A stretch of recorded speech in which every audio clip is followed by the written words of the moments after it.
Hello, everyone. This is Linda Drummond with Network in Action. And today I have the privilege of speaking with Spencer Payne. Hi, Spencer. Hey, good morning, Linda. Good morning. Spencer, let's begin by telling everyone your company name and what it is you do.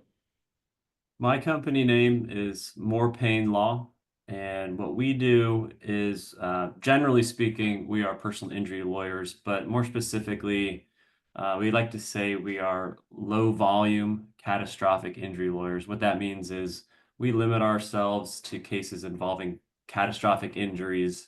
Our tagline is big injuries, big justice. So, big injuries means catastrophic injuries. And the reason we do that is we want to make sure we're able to uh, have a practice that's client focused and at the same time trial ready, meaning all of our clients are going to be directly speaking with the lawyers handling their cases, not speaking to case managers or paralegals. They get to speak to their attorneys, which is either myself or my partner Jeff Moore, and every case is handled as if it could go or will go to trial. We believe that's an important way to practice, an important way to prosecute a case. Doing that, in our opinion, increases our clients' potential recovery, and so that's how we like to practice and handle every case that comes in the door. All right. So, Spencer, how did you get into this line of business? Yeah, so I'm often asked like, why did you become a lawyer? I never have a great answer. I mean, I just always, as early as high school, I was thinking, being a lawyer sounds like it would be a good fit for me. And in high school and even before that, I always played sports. I loved competition, was always a very good student, and so it just seemed like the right fit. And I put my mind to it and went to law school. I was a double gator, graduated with an undergrad degree in philosophy, and then a JD. Graduated in 2010 from law school there, and from there I started doing defense work. So I would defend mostly nursing homes, but also some healthcare facilities like hospitals and doctors. Did that for about 6 years, which was a great learning experience, although I knew um, that I didn't want to do that for my entire career. I wanted to do something that I felt like I was helping people more, not helping companies, keep as much money as possible, which is basically what a defense lawyer does. So, during that time while I was learning, I was also kind of looking for opportunities to switch sides, as they say, and become a plaintiff's lawyer. And in 2017, I was able to do that. I joined a very large plaintiffs law firm where I started representing victims of medical and nursing abuse and neglect. Did that for almost 8 years. Had a very good time there. I think grew as a lawyer.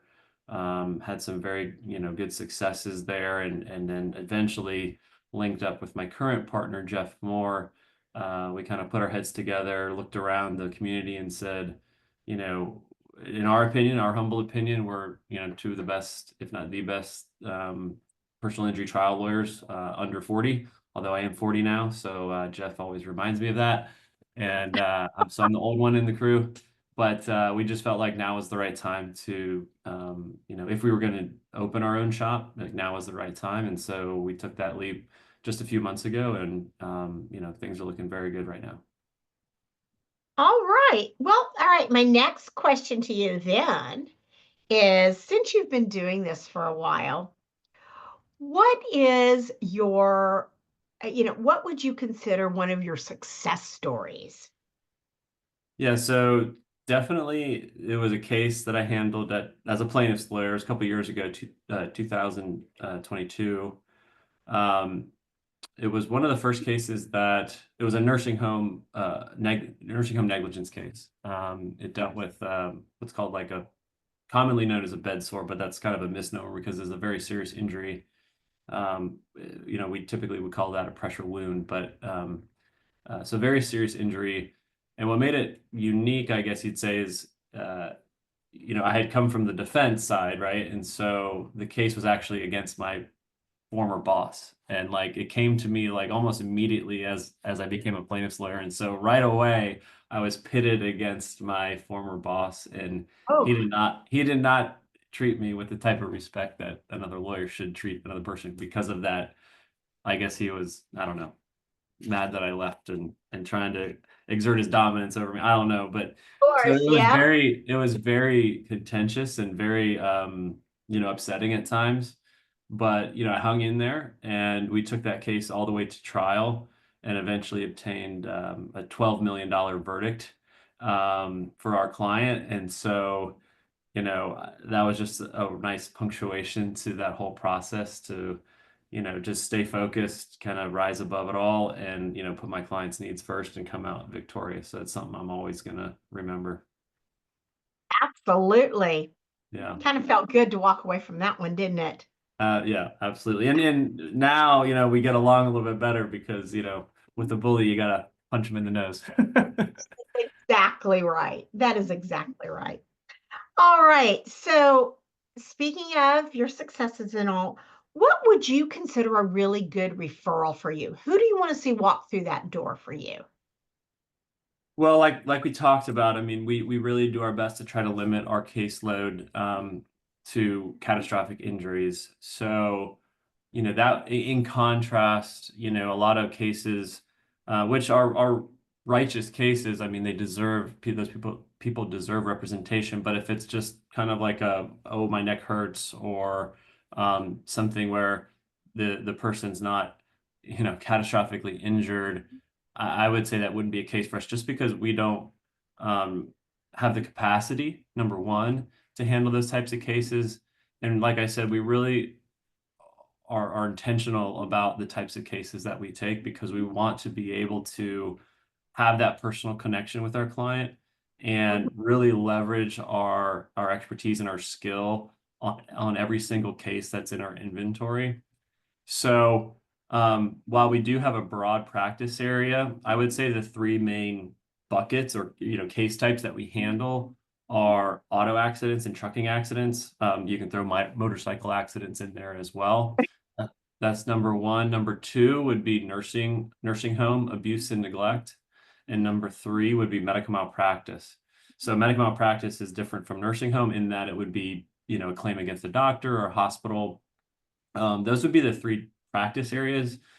That being said, I mean, if someone that has been catastrophically injured, and you feel like, maybe because of someone else's negligence, send them our way. We'll give them free consultations. It's always a free consultation, always no fee unless we recover for them.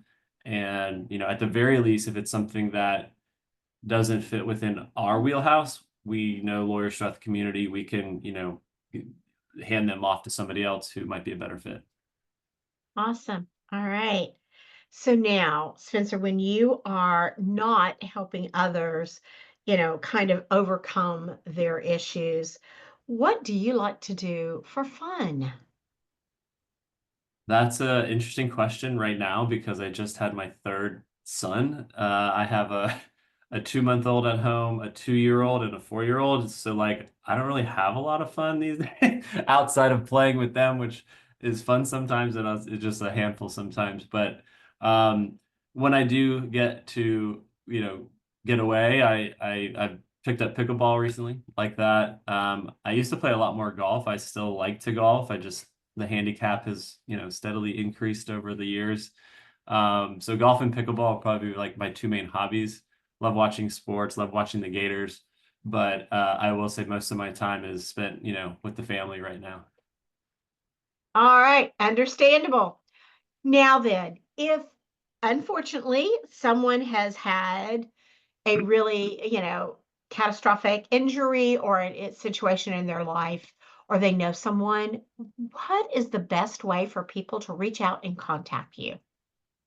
I would say the best way is email, which my work email is probably on my profile, but it's just my first name, Spencer, with a C, at morepaynelaw.com, MOOREPAYNE law.com. That would probably be the best way. All right. Okay. Well, Spencer, it has been such a pleasure speaking with you today. I wish you the best of luck and welcome to Network in Action. Thanks, Linda. Excited to be here. Excited to meet everybody. Great. Well, you have a fantastic day. Thank you. You too.